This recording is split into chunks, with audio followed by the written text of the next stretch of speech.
गावाकडच्या भूतांच्या गोष्टी. आमच्या गावात एक मोठं आंब्याचं झाड आहे, फार जुन्या काळातलं. काही जण सांगतात ते 50-60 वर्ष जुनं आहे, तर काही जणांच्या म्हणण्यानुसार ते 70 ते 80, कदाचित 100 वर्षाहून अधिक वर्षाचं आहे. त्या झाडाला मे-जून महिन्यात खूप फळे लागतात. पण तसं असूनही गावातील एकही लोक, अगदी लहान मुले देखील त्या झाडावरचा आंबा चाखत नाहीत. यामागे अनेक अफवा आहेत. काही जण सांगतात त्या झाडाखाली सापांचं वास्तव्य असल्याने त्या झाडाची फळेही आता सापासारखी खूप विषारी बनली आहेत. तर काही जण सांगतात याच ठिकाणी फार वर्षांपूर्वी एक स्मशान होतं, त्यामुळे ही जागा, हे झाड श्रापित बनलं आहे. तर काही जण असंही सांगतात इथे या झाडाखाली दर अमावस्येला भूतांचा मेळावा भरतो. या झाडाभोवती अमावस्येच्या रात्री असंख्य भूते विवस्त्र नाच करत असतात. आम्ही येता जाता बरेचदा त्या झाडाखाली देवदेवस्कीच्या अनेक गोष्टी टाकलेल्या पाहिल्या आहेत.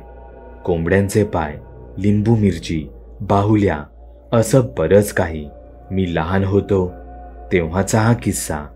तेव्हाही मी त्या झाडाबद्दल ऐकलं होतं, पण त्यावेळी मला त्याचं तेवढं गांभीर्य नव्हतं. मी एकदा त्या रस्त्याने एकटा चाललो होतो, तेव्हा मला त्या झाडाखाली 7 ते 8 कैऱ्या पडलेल्या दिसल्या. मी त्या घरी घेऊन गेलो. घरी मला ओरडतील म्हणून मी त्या एका खोलीत लपवून ठेवल्या. एके दिवशी मी सकाळी आरशात पाहत दात घासत बसलो होतो. मी आरशात पाहत असतानाच मला अचानकच कडकड असा आवाज आला. काही क्षण तर हा आवाज नेमका कसला होता ते मला कळालंच नाही, पण मग तो पुन्हा आला.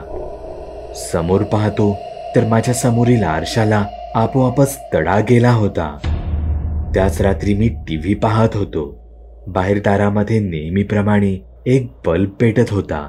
तो त्या रात्री आपोआपच चालू बंद होऊ लागला आणि काही वेळातच जोरात आवाज झाला. आई बाबा बाहेर आले. पाहतात तर बल्ब फुटला होता.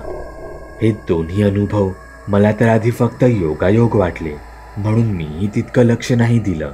पण रात्री 10 वाजता आजोबांच्या खोलीतून काहीतरी जोरजोरात घसटण्याचा आवाज येऊ लागला. मला वाटलं काहीतरी सरकवत असतील, पण तो आवाज न थांबता तसा चालूच राहिला.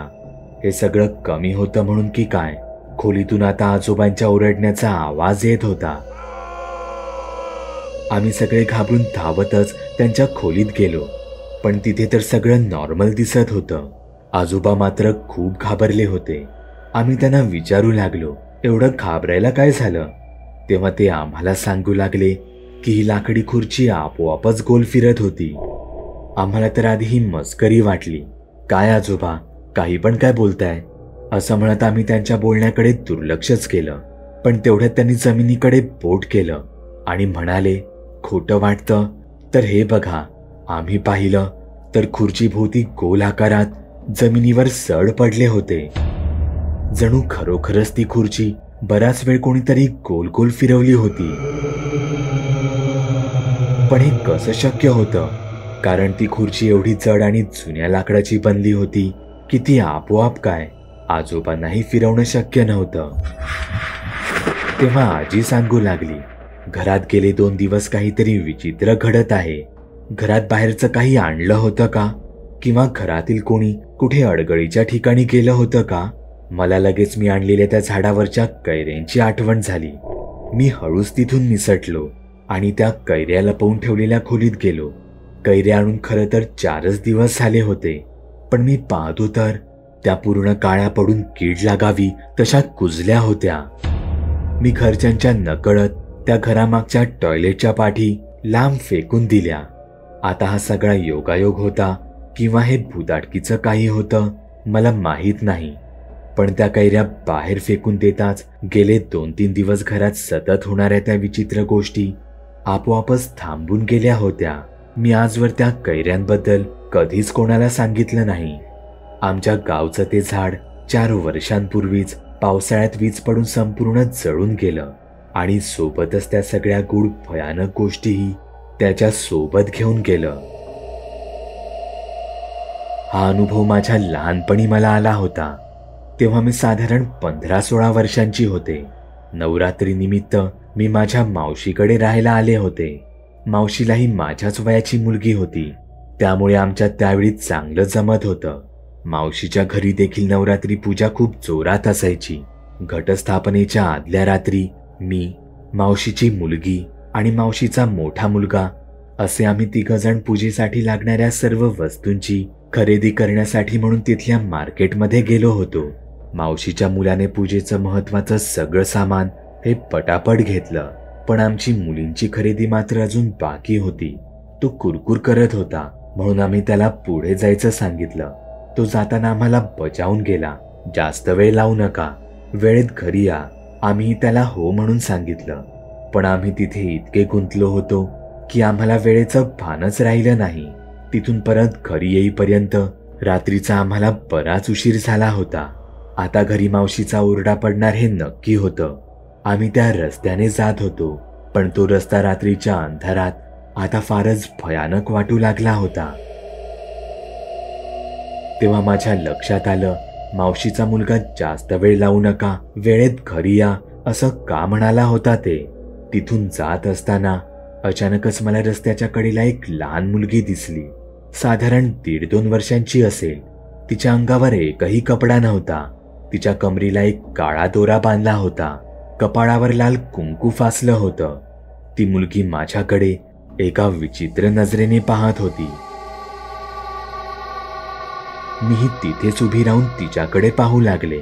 तेवढ्यात माझी बहीण मला हाका मारू लागली. ती चालत चालत 15-20 फूट लांब पोहोचली होती. अगं, तिथे काय करतेस? चल, आधीच उशीर झाला आहे. अगं, ही मुलगी. मुलगी? कोण मुलगी? मी त्या मुलीकडे पाहिलं तर ती कुठे गायब झाली होती. मी पुढे जाऊन तिथल्या झुडपातही तिचा शोध घेतला, पण ती मला कुठेच दिसली नाही. अगं, एक लहान मुलगी इथेच उभी होती. तिच्या कपाळावर कुंकू फासलं होतं. हे ऐकताच माझी बहीण भीतीने थरथरू लागली. तिचे डोळे मोठे झाले. ती माझा हात पकडून मला तिथून खेचत घेऊन गेली. मी तिला सांगायचा प्रयत्न करत होती, ती इतकी लहान मुलगी आहे, आपल्याला तिची मदत करायला हवी. पण माझी बहीण काहीच बोलत नव्हती.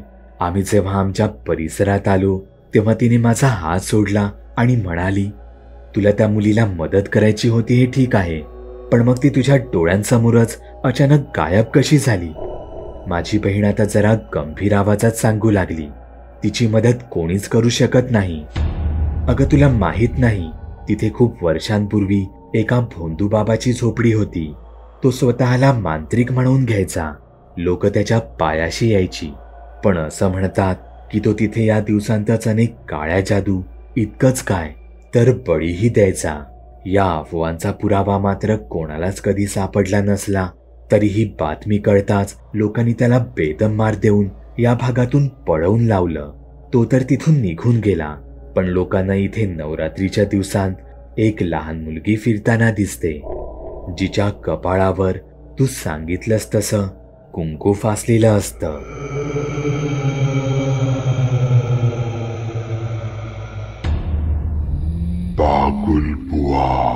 चॅनलवर अपलोड केलेल्या नवीन व्हिडिओची नोटिफिकेशन मिळवण्यासाठी चॅनल सबस्क्राईब करायला विसरू नका. व्हिडिओ आवडला तर आमच्या मेहनतीचा मोबदला म्हणून तो लाईक करून मित्रांसोबत जरूर शेअर करा.